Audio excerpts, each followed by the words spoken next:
ESL path. Today, let's focus on adjective clauses.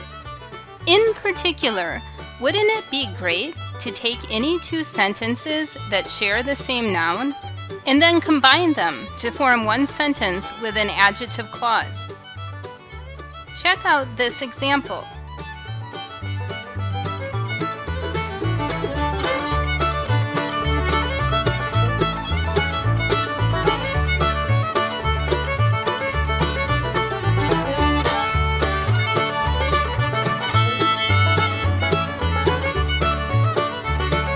Well, if you follow my steps, you'll learn how to do this and create perfect adjective clauses every time.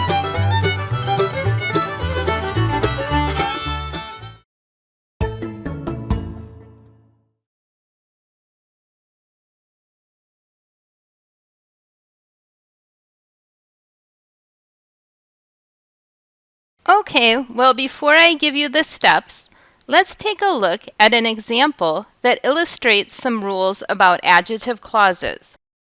Which of these adjective clauses grammatically describes this picture? The woman that she is flying a kite has a sheep. The woman has a sheep that is flying a kite. The woman that is flying a kite has a sheep. The first choice is wrong in English. It may look correct to you if this is how adjective clauses are formed in your first language. It's natural to transfer patterns from your first language into a new one. However, grammatical adjective clauses in English do not include pronouns that represent the noun being described. The second choice is not technically wrong, but it is very unusual and would describe a different picture. Like this one. Adjective clauses should be placed after the noun that they describe. So if the adjective clause comes after the noun sheep, it indicates that the sheep is flying the kite. The third choice is correct. Let's get this kite back to the woman. And now we'll go on and learn some steps for making sure we form a correct adjective clause every time.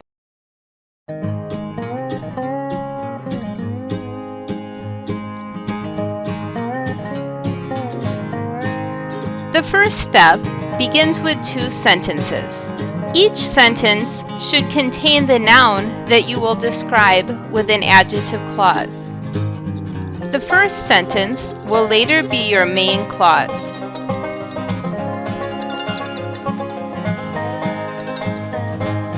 The second sentence should contain what you're saying about the noun to help identify it.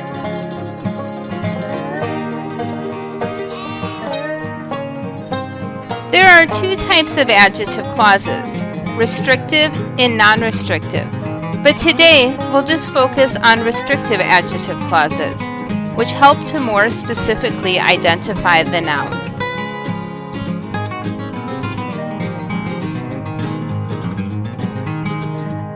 In the second step, we should add a relative pronoun and a placeholder for the adjective clause after the target noun in the main clause.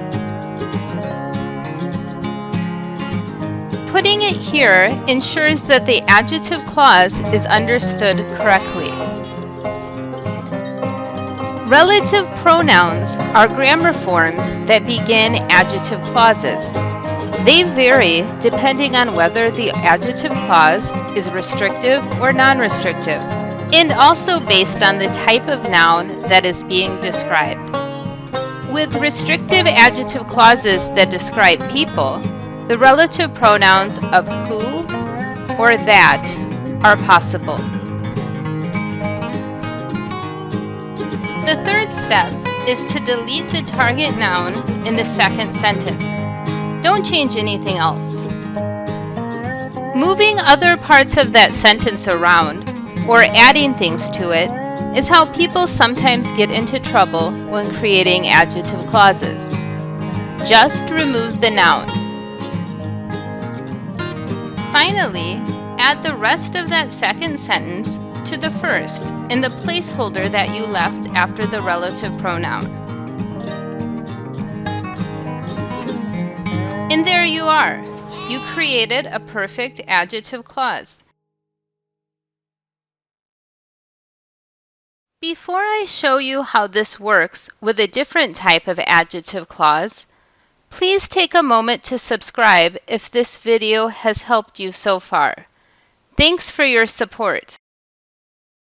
So now, I want to share another example to help you see how these steps apply even with a couple of variations. In the first example, you may have noticed that the noun being described in that main clause was in the subject position, and also that this noun was in the subject position in the sentence that became the adjective clause. Also, in that example, we described a person. Let's now take a look at an example in which we are describing a non-human noun that is located in the object position of both sentences.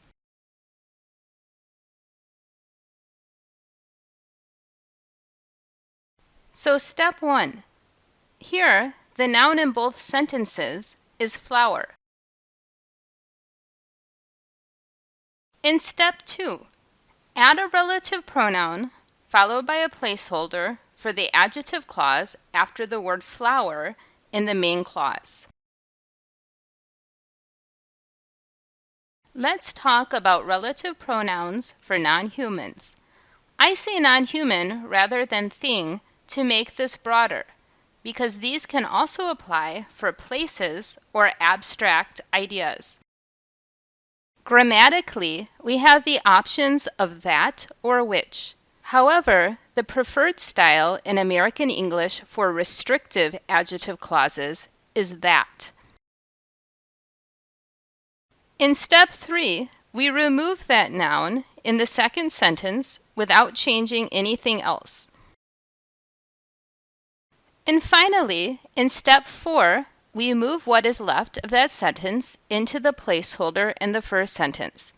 And there we have it, our sentence with an adjective clause. So now, let's give you the chance to try out these steps. I'll put 5 pairs of sentences on the screen. Please pause the video for as long as you need to, while you follow the steps and create one sentence with an adjective clause. When you finish, start the video to check your answers.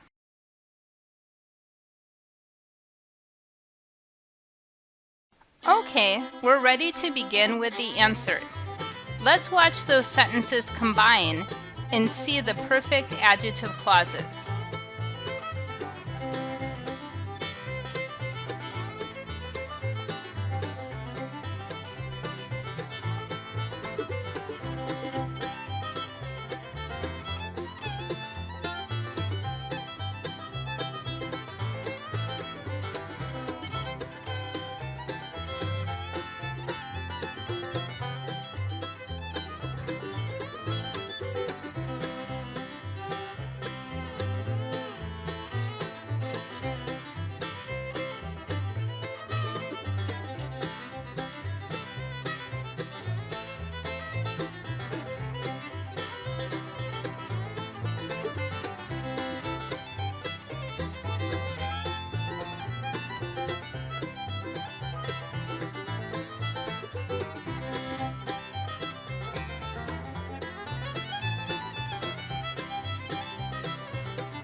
Well, that brings us back to the beginning.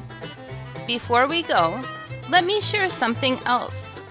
Students have often asked which relative pronoun to use for animals. In general, for restrictive adjective clauses, that is the best relative pronoun. However, when we are talking about animals that we love, like pets, or cartoon animals that do human-like things, such as thinking about a wife, who is also acceptable. If you have any other questions, please share them in the comments. And if this video has helped you, please like it and subscribe. There is much more that I hope to later share about adjective clauses, including how to use the relative pronouns whose, where, and when, and why some adjective clauses, which are called non-restrictive adjective clauses, use commas. Thanks for joining me today on The Path, and I'll see you again next time.